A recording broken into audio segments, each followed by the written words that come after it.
मायापुर एक प्यारा और शांत गांव था। यहाँ के लोग सीधे साधे थे, लेकिन सबका स्वभाव एक दूसरे से अलग था। गांव में ही एक बच्चा रहता था, नाम था कैलू। वह बहुत शरारती और नटखट था।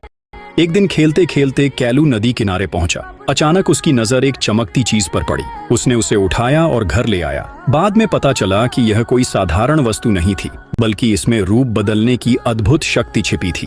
समय के साथ कैलू बड़ा हुआ और इस शक्ति का उपयोग करने लगा। अब वह किसी का भी रूप धारण कर सकता था। रोज वह स्कूल के बाहर बच्चों को रोककर मासूमियत से पूछता, तुम कहाँ रहते हो? बच्चे जब पता बताते तो कैलू निर्दयी रूप धारण कर उन्हें रास्ते से हटा देता और उनके घर पहुंचकर उनके परिवार को भी खत्म कर देता। सुबह गांव वालों को किसी पेड़ के नीचे लाश मिलती और पूरा गांव डर के साए में जीने लगा। गांव में एक बहादुर युवक था, ज्ञान। वह सोचने लगा, अगर यह सिलसिला यूं ही चलता रहा तो एक दिन गांव पूरी तरह उजड़ जाएगा। इसी बीच ज्ञान की मुलाकात रामदीन काका से हुई। उसने पूछा, काका, ये सब क्या हो रहा है? रामदीन काका ने गहरी सांस लेकर कहा, बेटा, यह कोई आत्मा नहीं बल्कि एक इंसान है। ज्ञान ने नाम जानना चाहा, पर काका ने मना कर दिया। उसका नाम लेना खतरे से खाली नहीं है। ज्ञान की एक बहन थी, तनुश्री। एक दिन जब वह स्कूल से लौट रही थी, कैलू गैंगस्टर ने उसका रास्ता रोक लिया। मुझे बता, तू कहाँ रहती है? उसने कहा। तनुश्री ने मासूमियत में घर का पता बता दिया। कैलू ने बेरहमी से उसकी हत्या कर दी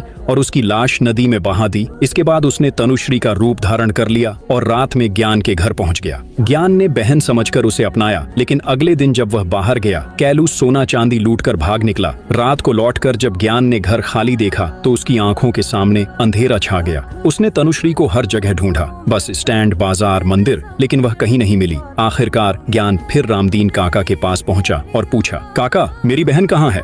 रामदीन काका ने आसमान की ओर इशारा किया और कहा, नदी किनारे देख बेटा।